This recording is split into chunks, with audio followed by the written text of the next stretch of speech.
And finally, we are going to talk about hotels just before lunch.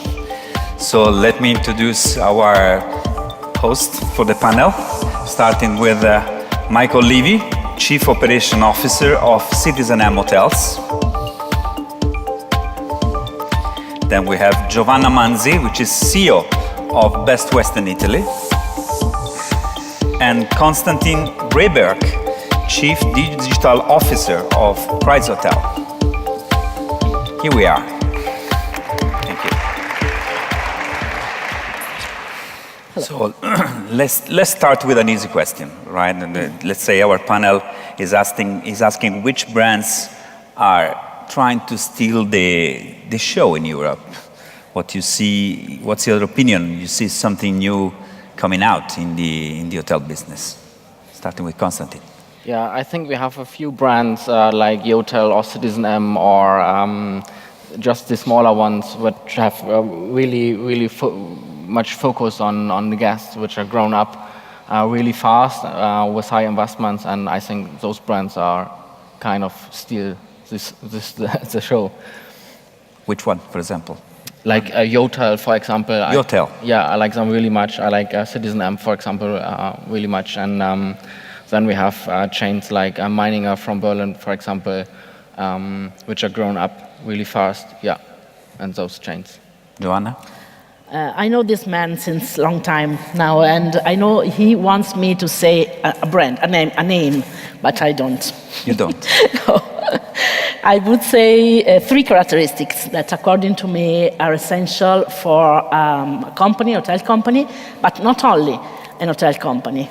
In general speaking, a company to be successful. The first is a global sales network. I don't think you can go somewhere without a truly global sales network. The possibility and the capability to innovate the product through the characteristics of the brand. So you need to continuously innovate your product. And the third is the innovation of the logistic or the production or distribution chains, depends which are your industry. So I think these three main characteristics are the characteristics of successful companies from here to the future. And you can guess which, or for you, can be the brand, and you can associate the company that has all the three. Michael?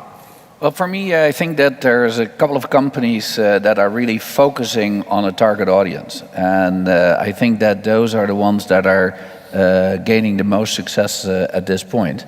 Focusing on a particular audience allows you to tailor your product. You even see different streams of need being tailored into one, like student hotel or alike. And I think that those companies that dare to stick out their neck a little bit and go after a particular audience seemingly do better than the others. So differentiation. Student hotel, you made it. I think Giovanna is staying by them. Yeah, you staying by them because you wanted to try the experience of, which in some ways I found it like a reply to some real needs, like people not finding, students not finding anymore because of Airbnb, let's say, affordable apartments in town, like here, or like they're opening a very big hotel in the town where I do live, in Florence. So it's a real reply to something. It's something hybrid. Well, what they do really is they optimize use through seasonality, because obviously a student room in the summer sits empty and is very sellable. So they just optimize with different opportunities, but it's in a similar funnel. So I think it's the same audience that they're after. Yeah.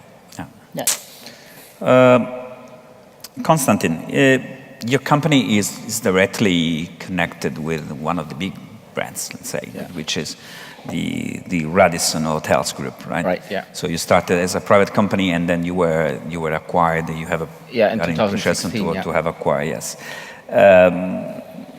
There's no doubt that big brands are doing a lot of effort to develop and launch brands with extensive design ideas and limited service and cool architecture, right? So they're doing everything. Yesterday we had Maud Bully from Accor here speaking about the new thinking of acquiring products. So you were one of these, acquiring products. And there's no doubt that a lot of companies are, we heard they are making the most of the money for those companies. Is that true? Is there a real secret in that?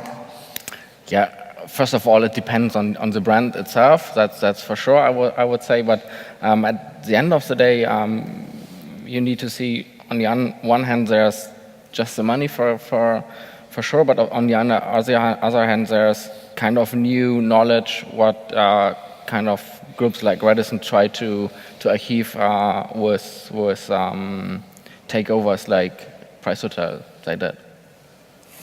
Right. Giovanna, you represent a brand name like Best Western. You're in the middle of two emerging and and nice and cool companies. And so you have a big challenge Yes. in expanding to face a kind of revolution that we are seeing in the whole world, but also in Europe. So what you're doing nowadays in a company like Best Western? Of course, our task today is to balance our heritage of plus 70 years, more than 70 years now, with the vision of the future. For us, of course, it's not easy because they are new. I can be the mother of the two, even Michael, no? Can be your mother. Grazie. Of course. And so we have to balance, and we are in a very peculiar moment as a company because we are thinking about changing with a possible big change that is coming in the next future. We established a think tank, a worldwide think tank, to follow this change. And I think that in order to build a lasting company, we have to face some also change in the inventory. We passed through a change in the brand, a differentiation from one unique brand that was Best Western to 11 different brands now to better target each hotel for each The portfolio of hotels that you have. Yes. Yeah. So I think this was the main result we had now, but we have to face other changes in the future. Is there a brand which is cool and new and in those 11 brands? Or are you thinking of something like that? Who can say? You don't know yet. So I can't say more. citizenM, I'm sure you drew the line for a lot of companies. Let's say you started more than 10 years ago. No, about 10 years ago. About 10 years ago. So, and I personally think you still have a sustainable competitive advantage, what they think, because you were the first of doing something really different. And now I've seen that you are concentrating on expansion through the world. No, not only in Europe, but also in the US. What would you think your company will invest next? Because probably this advantage is going to finish in a while, or it maybe is already finished. Well, I hope not. I hope not. But no, I think that first of all, what we ended up with is, I think, a differentiated product. So our hotels, although we sell a night's sleep like everybody else, is a combustion of different limited service offerings that appeal to the audience that travels with us as 100%. So they don't see it as limited service, they see it as full, and they don't see it as mid-market, but they really experience it as upscale, both in the experience physically on property, but also in the service. So I think that is the balance that we have across all hotels is high guest satisfaction and loyalty. The second thing is we, I think, use effectively technology, although we're still on the learning curve, whereby we started out with a technology strategy, so that strategy would lead us to our data. And I think that most successful contemporary companies know what to do with their data, And I think the hospitality has no clue what they're doing with their data.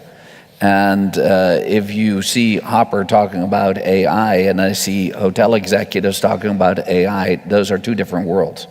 So we need to grow up with our tech decks. We need to be able to understand that it really sits in on-premise technology, the service that we need to be able to deliver with systems, and of course in the whole distribution.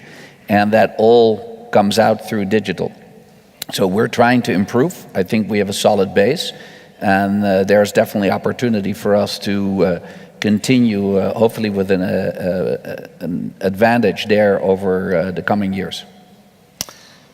Yes, let's start to talk about AI, which you mentioned. We have seen a lot of experiments in the company now. We see many chatbots, let's say, which seems the new way of speaking with the clients. You were the very first one to experiment a completely self-service check-in and check-out, which was really a new experience. Starting from you, what do you think will happen in the next 3 and 5 years? Where are we gonna see that AI growing behind the scene? Let's say we're gonna have completely automated booking processing, or somewhere else in the Well, I think that for now the only chance that hotel companies have to apply AI a little is in call centers. Call centers. Because they simply don't have their data in order. And I think that till we get our data in order, AI is an impossibility. So I definitely am not one to be able to speak on it. We do, I think, better than the average in the industry. We're getting to some interesting knowledge. And but even there, to apply AI to it, it is way too small for us. Giovanna? I can tell you about our recent investment in the chatbot that is based on the AI, and of course I'm a fan of AI, and this chatbot was developed together with a very innovative company that is called Travel Appeal in Italy. But to be honest, I would like to take the opportunity of this stage to ask us, all of us as a community, something a little bit different. We are all in a mature market. We are all companies that we meet each other since several times now. And I think we are all a responsibility, especially when we talk about AI, which is the limit, which will be the limit tomorrow. I think we have to think about this all together. We have to, probably with the help and support of Phocuswright, we have to try to build a manifesto together, to try to build some ethic thinking. During these days, we listen about trillions AI, chatbot technology, innovation, but probably a word was missed, that is ethic. We have to rethink about tourism. We have to rethink all together without any problems, competition stuff. And we have to be together because we have to look forward. And I think this is the major challenge we have tomorrow for the AI. By the way, during these days in Geneva, there is the summit of AI. The title is AI for Good. So I think this could be also something we have to think about. Constantin, you are the younger panelist. Yeah, so I think AI is more than just to build part of communication. It's also finds the right price at the right moment. It's to have the possibility to find dynamic prices, dynamic commissions, and therefore it's just more necessary to have AI knowledge inside of the company. It's also necessary to have strong partners like Booking.com or HRS, which are also able to implement kind of AI functionalities to be faster than other ones or to be better than other ones. So in each part of the customer journey, we will see AI processes. I'm 100% sure, because AI is faster and I hope cheaper than humans on some points. Yeah, it's a lot of drama. I'm an hotelier too. It's a lot of drama sometimes giving something that you have done human for a while to an algorithm. That's how a hotelier thinks, especially. But then it's happening. It's happening. But people in hospitality are there for guests and not to using computers behind the reception. I think that's the point. I mean, I'm living with you. There's a lot of talks about the integration of the new HomePods, right? We are seeing companies like Marriott and Hilton making experiment and test with the HomePods, because obviously if we're gonna have that in our home in a few years, in every home, probably is gonna be a game changer. What do you think about having that product inside the hotel rooms and replacing human services?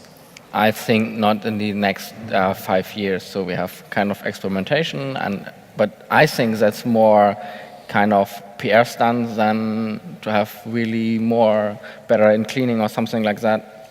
So I think we will have that, but it will take 5 years more than we will from have now. That. Yeah, Michael. Well, I think that again, what type of technology do we have in our rooms? What type of control do we have over it? So we work with room controllers in all rooms, and basically through an iPad you're able to, open, close curtains, lights, television, music, temperature, you name it. And then obviously voice activation or opportunities arise, but from an economic point of view, you need to see, do you keep wall switches for those that, are technologically impaired? Do you do it through an iPad? Do you do it through voice? You got to make some choices. But I think that by and large in the hospitality industry and in hotels, there's so little of technology in the room. So yeah, for what are you going to do it? We have a question from the floor here. Sure. Hi, Michael. I'm a big fan of how technologically forward-thinking your organization is. I noticed you had the intercom widget on your website. And I noticed also that you employ a lot of non-hotel to specific tech in your organization as well. I'm curious how your organization does your procurement and decision-making process between what you choose to use for all your hotel technology options. Well, basically, we go from the premise that we are a lifestyle product, and our guests have a life well beyond us. As a matter of fact, we fill in a very small portion. So what we do is we often follow what it is that they start using, what they're interested in, the novelties that they really come to use versus play with. And we try to follow that track, and they sort of expect a little bit of play with us as well. So it's not so much vendor-led that it's coming to us, as that we're following what our guest wants and are trying to dish it up when it fits in the digital or in the tech deck that we're rolling out. We experiment. We have launched things that we have canceled out again, and we also monitor whether it's really taking off in the lifestyle of our guest. If it doesn't, we let it go, and if not, we explore more with it. Another question? Valentin Dombrovsky, MySquare. Thank you so much for the insightful session. And I want to address an elephant who was in this room on one of the previous sessions, and that's Airbnb. I guess it's kind of a common question, but I just remember Arne Sorensen, head of Marriott, saying that he personally did not use Airbnb, never in his life, but his daughter did, and he told her father that he has nothing to worry about. So what do you think? Do you have anything to worry about with Airbnb? Thank you. May I try to? Sure. Who's first? I can try to answer. In terms of business, I'm not worried about Airbnb. I'm much more worried about, also based on what the Airbnb guys told us before, that I think, if I have understood well, 20% of their hosts are multiple hosts, no? While the 80 or whatever percent are only single hosts. In Italy, you are experiencing a phenomenon that we called Airbnbification. Means that some cities completely change the shape of the city, because the majority of the flats, the majority of the houses are rented through Airbnb, so there is no possibility for a family or a professional or a couple to rent an house. This is the point. The point is, and this is not the fault of the guy of Airbnb, of course. This is a misinterpretation of the phenomenon, no? So when I saw before the ethic is also covers this part.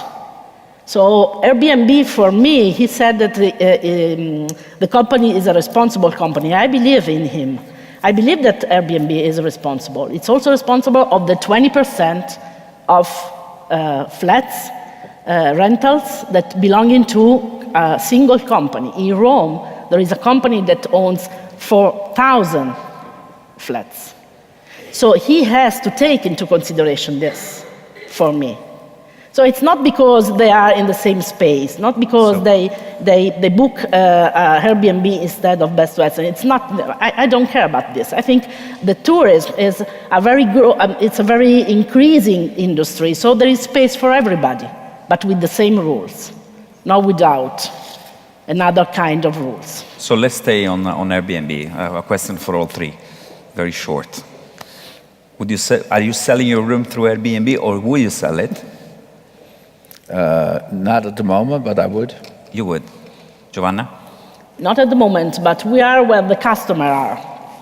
So never say Constantin? never. Not so far, but I hope we will see a test. So everyone is thinking about making a test. We have another audience question, and then Yes. I'll go back to you, Giancarlo. Hi, my question is actually for three of you. Unlike in the US, in Europe, I think, if I'm not mistaken with the HOTRAC numbers, 80% of the hotels are independent hotels. Most of them are doing pretty good, especially in Germany, where the majority is independent. I wanted to know if investing in AI, in new technologies, has a cost. Most of those hotels cannot afford. Does it mean they're going to disappear? Mm-hmm. I think when you have the question of make or buy in AI, it's really necessary to have strong partners, maybe outside of the tourism industry to go with them, so that you build things together with kind of agencies or tech agencies, and then it's not necessary to build everything, the knowledge by your own, but I would go the way with strong partnerships in that case. I think that technology is an enabler. So I think that independents in Europe have a great opportunity. In the beginning, they had to do everything commercially themselves. Right now, there are companies like Booking.com that offer them a whole tech deck that they can just link into. And maybe it has a commission that comes along with it, but it also depreciates really an investment that they would have to make themselves. So there's always new opportunities. And I think that the same answer applies to Airbnb, is that as long as there's new opportunities and new availability coming online, we have to reckon that it's going to have an impact on our industry. So mathematically, if Airbnb grows its percentage of use, then that comes from hotel stays. So yes, it definitely is a one-on-one impact. Now, will it impact everybody? Probably it will impact the Ritz-Carlton and the Four Seasons the least, and maybe a smaller independent more. But I think that by and large, we have to be realistic. All these movements are to be considered as we have to keep a close eye on it, and it will impact. So it's not something we can ignore. We're running out of time. I have a few questions where you have to reply immediately with just one word. So let's say, imagine you can choose to become CEO of any hotel company in the world. Which one would you choose? Technology company? No, any. Oh, any company. Hotel company. I stay where I'm at. You stay where you are. No, I would like to be the Best Western, the global one, the CEO. Best Western global one. Not only Italy. I would choose Google. All right, no problem. You can buy any digital company in the market. What's your choice? I would most probably go to middleware, service buses. Service buses. That's Google. interesting. Google. Oh, yes. You want to buy Google? Come on, if I It's a can lot buy of it. money. I'm not that sure at the moment, but maybe also Google, yeah. Maybe also Google. All right. TripAdvisor or Trivago? TripAdvisor. Trivago. None of them. None of them. Kayak or Skyscanner? Same. Same. Kayak. Kayak. Yeah, that's kayak for me. Emmanuel Macron or Angela Merkel? That's a America. tough. Merkel or Macron? I pass, not too political. Yeah. Macron. Macron, right. The last question, which is the most important one. Since the Italian and the Dutch have had the godness to skip the competition this year, who wins the Soccer World Cup? Spain. Belgium, maybe. Belgium. Yeah. Belgium. Come on, Spain. Michael. Spain, Portugal. Would be cool if Belgium wins, but I'm not sure. I'm not Belgium. such a Okay. soccer fan. Remember that. That's two persons who have said that Belgium is gonna win the World Cup. Let's Th- bet. We run out of time. It's time to go to lunch. Thank you for Thank you to your you. answer, Michael, Giovanna, and Constantin.